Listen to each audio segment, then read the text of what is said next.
श्री शिवाय नमस्तुभ्यम। हर हर महादेव। देखिए महाराज, ये जो 12 सितंबर, विशेषकर मेरी माता बहन आप सभी लोग जानते हो कि 12 सितंबर गुरुवार के दिन इस पवित्र भाद्रपद महीने की पंचमी तिथि पड़ रही है, यानी कि पंचमी श्राद्ध अभी पितृपक्ष चल रहा है। तो इसमें जो भी तिथि है सारी विशेष तिथियां हैं, जैसे कि श्राद्ध की पंचमी तिथि 12 सितंबर। देखिए आप सभी को पता है कि अभी श्राद्ध पक्ष चल रहा है, यानी कि पितृपक्ष, और इस श्राद्ध में यदि हम कोई सा भी उपाय करते हैं तो स्वयं हमें हमारे पितरों का आशीर्वाद प्राप्त होता है। उसी प्रकार से महाराज जी 12 सितंबर शुक्रवार श्राद्ध पंचमी के दिन यह एकमात्र 5 आटे के दीपक और 108 चावल के दाने वाले उपाय को अवश्य करें। और आप सभी को पता है कि शुक्रवार का यदि कोई सा उपाय है तो वह केवल और केवल मात्र 5 आटे के दीपक और 108 चावल का उपाय है।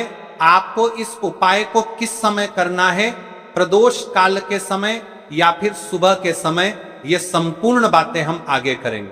अब देखिए महाराज, यदि हम श्राद्ध पक्ष में रोज संध्या काल में या फिर प्रदोष काल के समय एक दीपक प्रज्वलित करते हैं तो इस दीपक की जो रोशनी है वह स्वयं हमारे पितरों तक जाती है और इससे हमारे जीवन में चल रही समस्या समाप्त होती है। उसी प्रकार से हमें मात्र 5 आटे के दीपक और 108 चावल वाले उपाय को करना है 12 सितंबर शुक्रवार के दिन। देखिए इन दोनों संयोग बहुत मुश्किल से आता है, ऐसे मौके बार बार नहीं मिलते, केवल वर्ष में एक बार ही इस उपाय को करने का मौका मिलता है। देखिए मेरी कई सारी अन्य माताएं बहनें हैं जिन्होंने इस उपाय को आज तक किया ही ना हो और उन्हें इस उपाय के बारे में पता ही ना हो। तो देखिए आज की इस कथा से हम आपको जो उपाय बता रहे हैं उसे उपाय को आपको पंचमी के दिन अवश्य करना है, क्योंकि ये उपाय केवल विशेष तिथियां पर और विशेष पावन पर्व पर ही किए जाते हैं। और देखिए यदि इस उपाय को आपका घर का कोई एक व्यक्ति भी कर लेता है तो महाराज जी पूरे घर परिवार में चल रही समस्या साथ में समाप्त होती है। इस उपाय को करने का तो फल हमें मिलता ही है, लेकिन यदि किसी विशेष तिथि पर किया जाए तो उसका भी हमें फल प्राप्त होता है, जैसे कि श्रद्धा की पंचमी तिथि। और यह महीना स्वयं गणेश जी और मां दुर्गा को समर्पित है और विशेषकर शुक्रवार का दिन है, जाने की शुक्र बृहस्पति। देखिए महाराज जी, हमने हमारी पिछली बार की कई सारी शिव महापुराण की कथाओं में आपको इस उपाय को अच्छे तरीके से बताया भी है और समझाया भी है, लेकिन आज एक बार फिर से हम आपको इस उपाय को समझाएंगे, क्योंकि 12 सितंबर शुक्रवार का दिन सबसे बड़ा और विशेष दिन है। देखिए यदि आपने इस मात्र 5 आटे के दीपक और 108 चावल वाले उपाय को कर लिया तो आपको इस उपाय का वह फल मिलेगा जिसकी आपने कभी कल्पना भी ना करी होगी।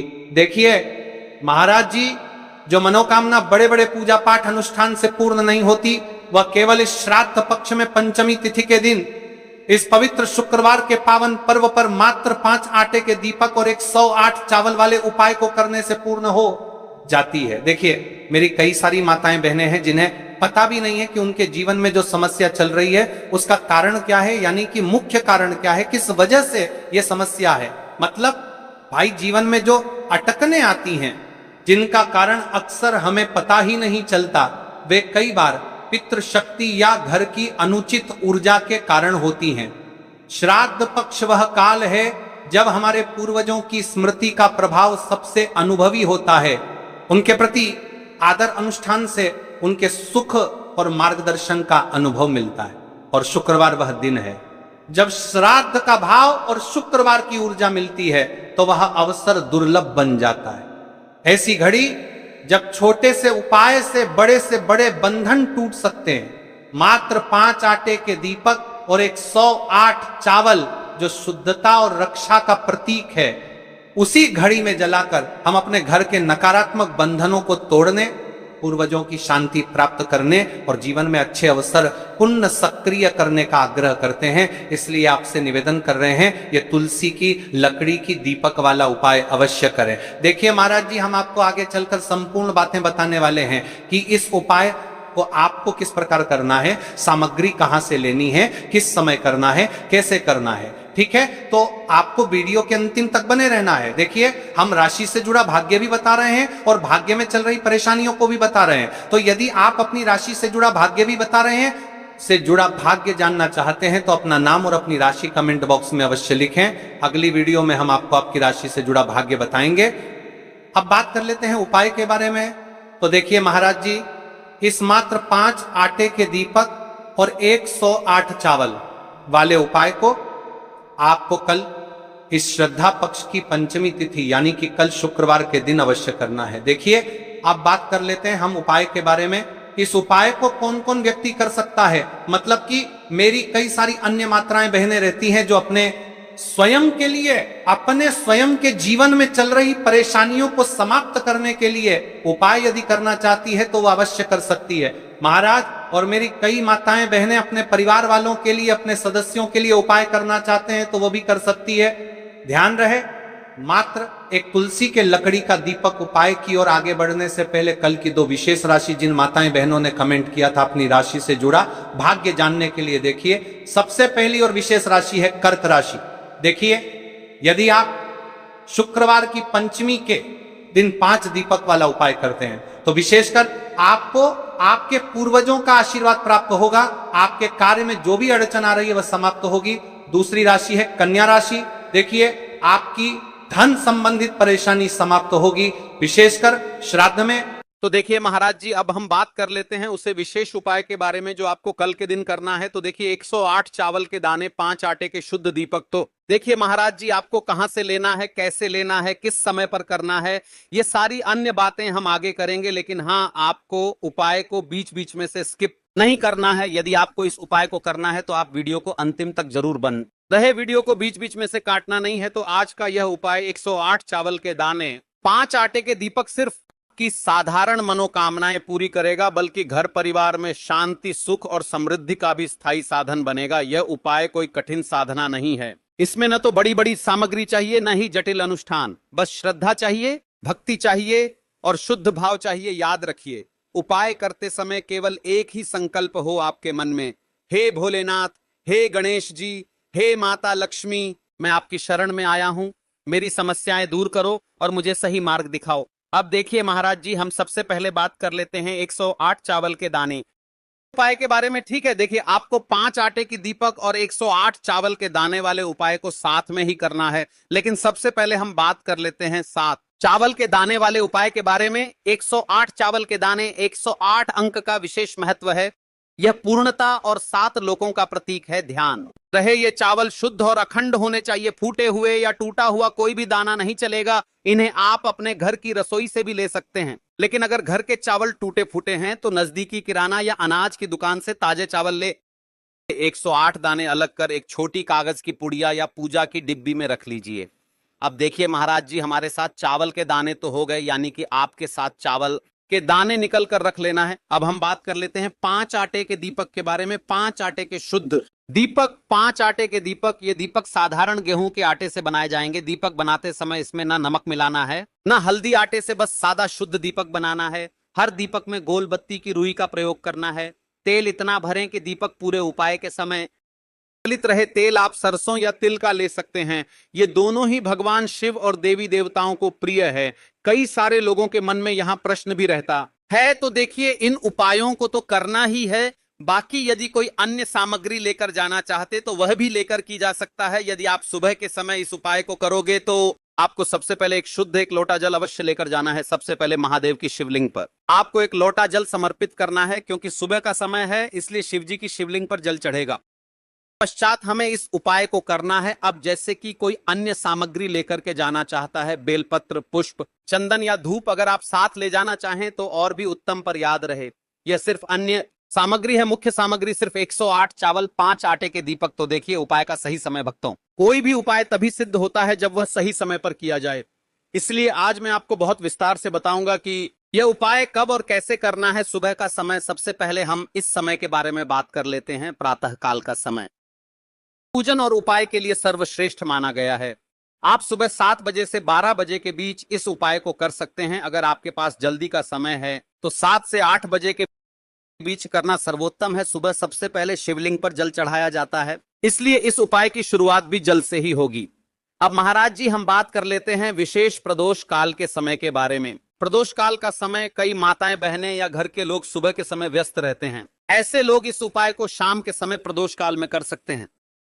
काल का समय साधारणतः सूर्यास्त से लगभग 2 घंटे पहले से 1 घंटे बाद तक माना जाता है। इस उपाय के लिए शाम 5 से 7 बजे तक का समय बहुत शुभ है। बरसात के मौसम में 7:30 या 8 बजे तक भी किया जा सकता है, लेकिन यह ध्यान रहे कि कई मंदिर 8 बजे बंद हो जाते हैं। अब यहीं पर कई सारे लोग हमसे ही प्रश्न कर लेते हैं कि महाराज जी आप ही बता दीजिए कि सबसे उत्तम समय कौन सा है। तो देखिए कौन सा समय चुने। अगर आप दोनों उपाय 7 चावल और 5 दीपक साथ करना चाहते हैं तो सुबह का समय चुने। अगर आप केवल वाला उपाय करना चाहते हैं तो प्रदोष काल का समय भी उत्तम है, लेकिन यदि मनोकामना की पूर्ति और संपूर्ण फल की इच्छा रखते हैं तो सुबह का समय सबसे श्रेष्ठ रहेगा। उपाय की सामग्री के बारे में जान लेते हैं। अब देखिए महाराज जी हम सबसे पहले बात कर लेते हैं 5 आटे के दीपक बनाने की विधि, यानी कि आपको क्या क्या सामग्री मिलनी है और क्या नहीं मिलनी है। कई सारे लोग गलत तरीके से भी बनाते हैं। तो देखिए अब सबसे पहले गेहूं के आटे को एक साफ बर्तन में लीजिए, इसमें पानी डालकर हल्का सा गूंथ लीजिए। ध्यान रहे बहुत सख्त भी ना हो और बहुत ढीला भी ना हो। अब इससे 5 छोटे दीपक बनाई। दीपक बनाने का भाव होना चाहिए, हे प्रभु ये दीपक मेरे जीवन के अंधकार को मिटाने के लिए हैं। हर दीपक के बीच में जगह बनाइए ताकि उसमें रुई की बत्ती रखी जा सके। अब रुई से 5 गोल बत्तियां बनाइए। दीपकों में बत्तियां रखकर उन्हें तेल से भर दीजिए। तेल इतना होना चाहिए कि जब तक आप पूरा उपाय कर लें दीपक जलते रहें। ध्यान रहे दीपक टूटे नहीं और बराबर आकार के हों। इन दीपकों को एक साफ थाली या पत्तल में रखकर पूजा सामग्री के साथ मंदिर ले जाइए। विशेष ध्यान दें आटे के दीपक बनाते समय हल्दी या नमक का प्रयोग बिल्कुल ना करें। दीपक बनाते समय मन में शिव जी का नाम लें। ओम नमः शिवाय का जप करते रहें। ये दीपक ही इस उपाय की आत्मा हैं, क्योंकि इन्हीं से आपकी मनोकामनाएं पूर्ण होंगी। अब देखिए महाराज जी हम बात कर लेते हैं एक निश्चित समय के बारे में, यानी कि आपको सुबह के समय उपाय करना है या प्रदोष काल के समय करना है। क्योंकि मेरी अन्य मात्राएं बढ़ाने रहती हैं जो सुबह के समय उपाय करना चाहती हैं, उनके पास समय नहीं रहता है, तो मैं प्रदोष काल के समय भी कर सकती है। अब चलिए जैसे ही हमारी पूजा की सामग्री तैयार हो जाती है, अब हम उपाय करने के लिए तैयार है। अब हमें शिव मंदिर में जाकर के इस उपाय को करना है। तो देखिए सबसे पहले मंदिर की चौखट पर माथा टेकें और विनम्र भाव से प्रवेश करें। मन में संकल्प लें, हे शिव शंकर मैं अपनी श्रद्धा और भक्ति के साथ यह उपाय करने आई हूं। मेरी मनोकामनाएं पूर्ण करें और मुझे आपके चरणों में स्थायी भक्ति प्रदान करें। शिवलिंग के पास पहुंचकर क्या करें, तुरंत उपाय शुरू करें। पहले कुछ क्षण शिवलिंग को देखें, हाथ जोड़कर प्रणाम करें और अपने मन को स्थिर करें। जल अर्पित करने की तैयारी करें। जल अर्पण सबसे पहले शिवलिंग पर 1 लोटा शुद्ध जल अर्पित करें। जल में अगर आप चाहें तो चंदन, पुष्प, अक्षत या गंगा जल मिला सकते हैं। यह जल अर्पण अनिवार्य है क्योंकि शिव जी को प्रातःकाल सबसे प्रिय यही है। यदि आपके पास बेलपत्र, पुष्प, धूप आदि हैं तो जल अर्पण के बाद चढ़ाए। लेकिन याद रहे मुख्य उपाय सिर्फ 7 चावल के दाने और 5 दीपक का है। अब महाराज जी सबसे पहले बात कर लेते हैं 7 चावल के दाने वाले उपाय के बारे में। ठीक है, सबसे पहले आपको इस उपाय को करना है, फिर उसके पश्चात हम बात करेंगे 5 आटे की दीपक के बारे में। 7 चावल के दाने चावल कहां से रखें अपने साथ। जो 7 चावल के दाने लाए हैं उन्हें एक छोटी डिब्बी, कागज की पुड़िया या कटोरी में सुरक्षित रखें। यह दाने आपके उपाय का मूल आधार हैं, इसलिए ध्यान रहे कि यह गिरे नहीं या टूटे नहीं। चावल चढ़ाने का क्रम सबसे पहले शिवलिंग के पास स्थित गणेश जी की मूर्ति या गणपति स्थान पर एक चावल का दाना चढ़ाई। देखिए महाराज जी 7 चावल के दाने, 21 चावल के दाने या फिर 108 चावल के दाने, ये मुख्य उपाय है। तो हमने जो आपके 7 चावल के जाने का उपाय बताया है अब वह भी कर सकते हैं, लेकिन हम 108 चावल के दाने का उपाय कर रहे हैं। ठीक है, तो हमें 108 चावल के जान लेना है। तो सबसे पहले चावल का दाना गणेश जी वाले स्थान पर समर्पित कीजिए। इसके बाद शेष दाने एक एक करके शिवलिंग पर चढ़ाएं। हर बार चढ़ाते समय मन ही मन ओम नमः शिवाय का जप करें। जब 7वां दाना चढ़ाएं तब संकल्प लें, भोलेनाथ मेरी बाधाएं दूर हों। चावल चढ़ाते समय ध्यान रखने योग्य बातें, आपके मन का भाव शुद्ध होना चाहिए। उपाय के समय मन ही मन सिर्फ शिव जी का नाम लेना है। आसपास क्या हो रहा है, किससे क्या मिल रहा है, इस पर ध्यान न दें। विशेष सावधानी, कई बार लोग मंदिर जाकर दूसरों से बेलपत्र या फूल मांगते हैं। ऐसा न करें। आपको जो सामग्री चाहिए वह आप अपने साथ लेकर ही जाएं। ऐसा करने से आपकी भक्ति और भी सशक्त होती है और शिव जी को प्रसन्न करने में विलंब नहीं होता। देखिए महाराज जी अब हमारा 7 चावल के दाने वाला उपाय पूर्ण रूप से यहाँ पर हो है। अब हम बात कर लेते हैं 5 दीपक वाले उपाय के बारे में। दीपक उपाय करने का सही स्थान, यह उपाय सदैव शिव मंदिर में करना सर्वोत्तम माना गया है। यदि आपके आसपास मंदिर न हो तो आप घर में भी इसे कर सकते हैं, लेकिन उस स्थान को पहले गंगा जल से शुद्ध कर लें और वहां भगवान शिव का चित्र या शिवलिंग रखें। मंदिर में करने से सीधा दैविक आशीर्वाद मिलता है, क्योंकि वहां पंचतत्व से अभिषिक्त शिवलिंग और पुरोहितों के मंत्रोच्चार का प्रभाव भी मिल जाता है। जलाने का दिशा नियम, दीपक सदैव पूर्व या उत्तर दिशा की ओर मुख करके जलाना चाहिए। शिवलिंग के दाईं ओर रखना विशेष फलदायी माना गया है। यदि घर में कर रहे हैं तो दीपक को शिवलिंग चित्र के बिल्कुल सामने रखें। दीपक में प्रयोग होने वाले तत्वों का महत्व, सरसों का तेल नकारात्मक ऊर्जा को नष्ट करता है और परिवार से दरिद्रता हटाता है। तिल का तेल पितृदोष और काल सर्प दोष के शमन में सहायक। घी सर्वश्रेष्ठ, क्योंकि इसे देवताओं का प्रिय आहुति कहा गया है। यह लक्ष्मी कृपा को आकर्षित करता है। लौंग बत्ती, यदि दीपक में लौंग डालकर जलाते हैं तो यह ग्रह बाधाओं और शत्रु बाधाओं को शांत करता है। कपूर, दीपक के साथ कपूर की आहुति देने से तुरंत नकारात्मक ऊर्जा जलकर राख हो जाती है। अब देखिए महाराज जी, दीपक प्रज्वलित करते समय आपको क्या करना चाहिए। इसे कम से कम 11 बार जपें। यदि समय और शक्ति है तो 108 बार जपें। मंत्र जपते समय मन में अपनी समस्या, इच्छा या संकल्प स्पष्ट रखें। उपाय करने की सबसे बड़ी बात देखिए महाराज जी, आपको उपाय करते समय किन किन चीजों का ध्यान रखना है, क्या सावधानियां रखनी है। उपाय करते समय किन किन बातों का ध्यान रखना चाहिए। दीपक जलाते समय मन एकाग्र रखें। मन में क्रोध, ईर्ष्या या चिंता न लाए। दीपक जलते समय कभी भी उसे फूंक मारकर न बुझाएं। यदि बुझाना हो तो लकड़ी चम्मच से धीरे से बुझाएं। दीपक जलाते समय जूते चप्पल उतारकर ही स्थान पर जाएं। यदि घर में उपाय कर रहे हैं तो दीपक ऐसी जगह जलाएं जहां बच्चे या जानवर उसे गिरा न दें। दीपक बुझने तक उसके सामने कोई शब्द या नकारात्मक बात न करें। दीपक का उपाय संध्या काल, प्रदोष काल में करना सर्वश्रेष्ठ है। यदि विशेष कार्य सिद्धि के लिए कर रहे हैं तो प्रातः काल, ब्रह्म मुहूर्त या संध्या काल, दोनों समय दीपक जलाना चाहिए। जैसे ही आप यह उपाय को कर लेते हैं वैसे ही आप शिव जी को प्रसन्न कर लेते हैं। अब देखिए महाराज जी, आपने शिव जी को प्रसन्न तो कर लिया। अब कई सारे लोग प्रश्न करते हैं कि महाराज जी, इस उपाय को करने से आखिर क्या होगा, आखिर हमारे जीवन में क्या बदलाव आएगा। तो देखिए, आपके जीवन में क्या क्या बदलाव, आपको क्या क्या लाभ मिलेगा। कान खोलकर सुन लो आप। सब घर से नकारात्मक ऊर्जा और दरिद्रता का नाश होता है। व्यापार में लाभ और रुकी हुई धनराशि वापस मिलती है। विवाह में आ रही बाधाएं दूर होती हैं। ग्रह दोष और पितृदोष का प्रभाव कम होता है। मनोबल और आत्मविश्वास बढ़ता है। घर परिवार में शांति और आपसी प्रेम बढ़ता है। इस प्रकार से यदि आप यह श्राद्ध पक्ष की पंचमी तिथि के दिन करते हैं तो आपकी जो मनोकामना है वह तो अवश्य ही पूर्ण होगी। साथ में आपको पितरों का आशीर्वाद भी प्राप्त होगा। देखिए महाराज जी, जैसा कि हमने आप सभी को बताया था कि हम राशि से जुड़ा भाग्य भी बताते हैं और भाग्य में चल रही परेशानियों को भी बताते हैं। यदि आपको ऐसा लगता है कि आपके जीवन में चल रही परेशानियां बहुत बड़ी हैं या फिर जो समस्या है वह समाप्त नहीं हो पा रही है, तो आप कमेंट बॉक्स में अपनी समस्या बताइए। हम आपकी राशि से जुड़ा भाग्य और आपको किस उपाय को करना चाहिए जिससे आपकी जीवन में चल रहे सारे दुख कष्ट समाप्त हो मिलते हैं। महाराज जी फिर एक नई वीडियो के साथ में, तब तक के लिए श्री शिवाय नमस्तुभ्यम। हर हर महादेव। अन्य माता बहनों को वीडियो अवश्य शेयर करें। हर हर महादेव।